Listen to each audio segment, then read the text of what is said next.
Hey, Fred Mays. I wanted to talk to you today about your involvement with Phi Beta Sigma Fraternity Incorporated, which was founded on the campus of Howard University. Now, you joined Phi Beta Sigma Fraternity. You just told me that you were a member of Phi Beta Sigma, and I've known you for nearly almost 40 years. So I'm just learning about this. You're my Greek brother. So, why did you join Phi Beta Sigma? Okay, my connection with a college was being a night school student. And what did I know about college life or anything like that? But I was a member of the Greater Harlem Christian Youth Council. And there you had women, and then I say women in particular, because it looked like the women were all college students. And being a member of the Greater Harlem Christian Youth Council, we traveled around the city of New York and Brooklyn and every other place. And then getting around the city of New York, we were going to various churches, like in Brooklyn. And there I met some men who were going to college. They were even African students who had come to America. And I found out, well, what are you all doing? And I met, and I can't even think of the guy's name, but they were Phi Beta Sigma men. And when I met them, they said, well, we have a class getting or organizing a new class. Come and join us, come and join us. And then when I went a couple of times and I met different people, and I met African students who had come to America. And some of them were studying to be doctors. They were starting to do a variety of things. And it more or less stimulated me as another direction. And, well, they said, well, join the pack. And what year was this? Oh boy. It has got to be in about 1950, about that time. Mm-hmm. And then I went and met the guys in Brooklyn. And oh boy, I've got one picture of one of the guys. Matter of fact, two of the guys, but I'd have to find it. And I can't think about just what their name is right now. Mm-hmm. But anyway, I was taken into the Phi Beta, and I had to what do you This call was the pledging process. That's right. Yeah. And I had to go out to the Rockaways and spend the night on the beach by myself. And that was an experience in itself. And traveling to the Rockaways from Manhattan, and I think we were still living in Manhattan at that time.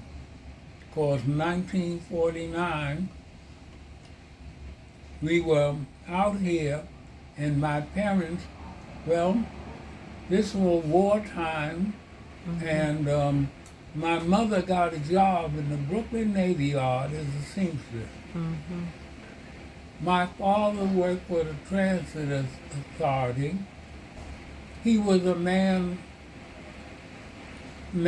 Friday. Mm-hmm. That the man would send them and tell them to do this and do the other thing. And then they made changes wherein it was civil service. So my father became a civil servant. So I'm going to redirect you back to Phi Beta Sigma. Oh, okay. So once you went through the process of joining, do you remember how long it took you to become a member? Like if it was a year or several months? No, it had to be over a year. Over a year.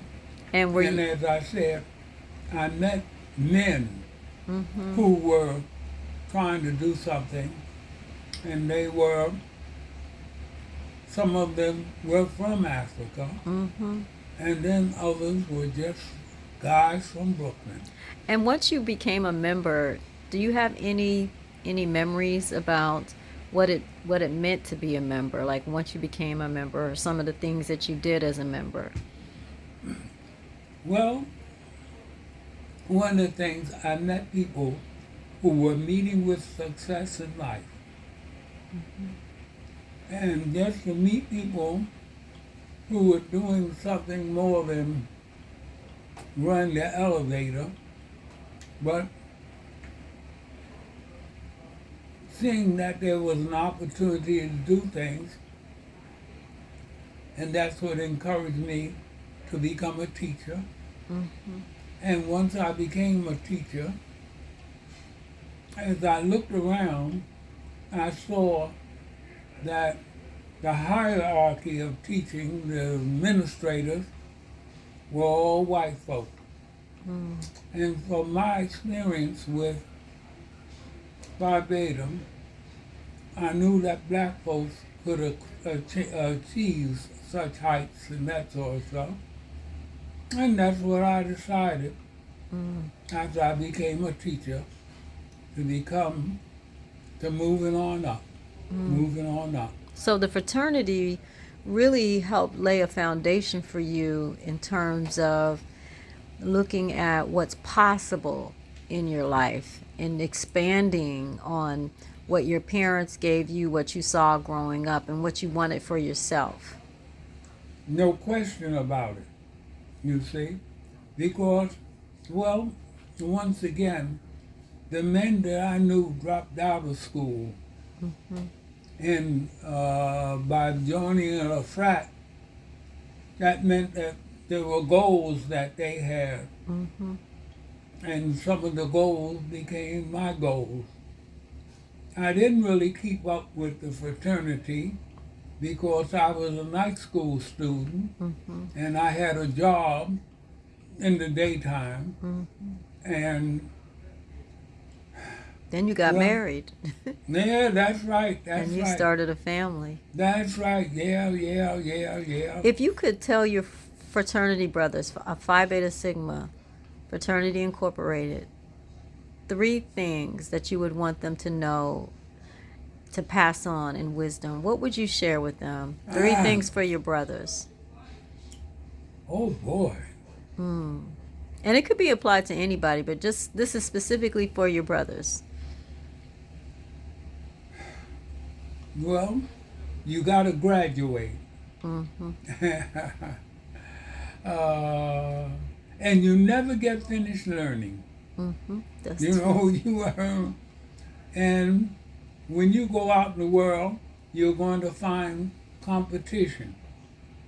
But you, once again, if you apply yourself, you can meet the competition. Because there's nothing that they do that you can't. Well, that is a great way to end this part of our conversation about how you became a member of the amazing fraternity, Phi Beta Sigma Fraternity Incorporated, founded at the Howard University, the Mecca. And I don't want to say the year and get it wrong, so we're just going to say that it was in the 1900s when it was founded. Yeah, 1940s or early 50s. It was founded before then, but you joined in the 40s. Yeah, You joined in the 40s, yeah. So can you tell everybody your name and your age and where you are right now and what you're doing?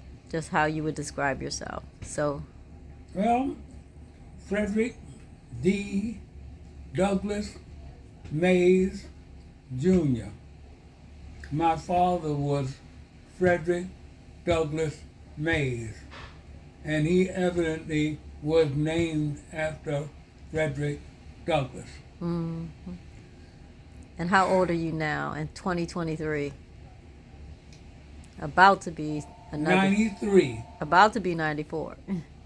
about to be 94, And and among other things, yes. I'm a diabetic, and with proper knowledge and proper care, you can fight off diabetes because, as I have learned, diabetes can be a killer. It can, but beyond that, beyond having diabetes, you are a teacher, a former teacher. You're always teaching us. So let's use that. You're a former principal. You Assistant principal. assistant principal. You are a real estate mogul. As long as I've known you, you've had property. You're an aficionado and an enthusiast about Black history and culture and art. You are a world traveler. Well, oh yes, that's another thing. Yeah. Because who you marry determines so much, and I guess that I'm gonna look at I Luby's encourage picture. Yeah. Luby, and she encouraged me. And one of the things, I had somebody that come up, I was sitting outside about a month ago, and a woman came up, pulled a car up front, and said, "Are you Mr. Mays?" I said, "The last time I heard I was Mr. Mays." She said, "You were my landlord 50 years ago." Wow. 50 years ago. And she said, "I'll never forget you, and I want to thank you. And I want to come back, and I want to come back even with my husband, because they need to meet you." And so that was another aspect of my game, whereby I met a guy named Fred Starr. He was a developer, and he was a millionaire. Well, he had to be a millionaire to be a developer. And I met him around the corner on 178th Place, 191-22, 178th Place. And he showed me how my mother and father could buy a house. And it was a brand new building, and I brought him around to meet him, and he said, "Well, how much money do you have?"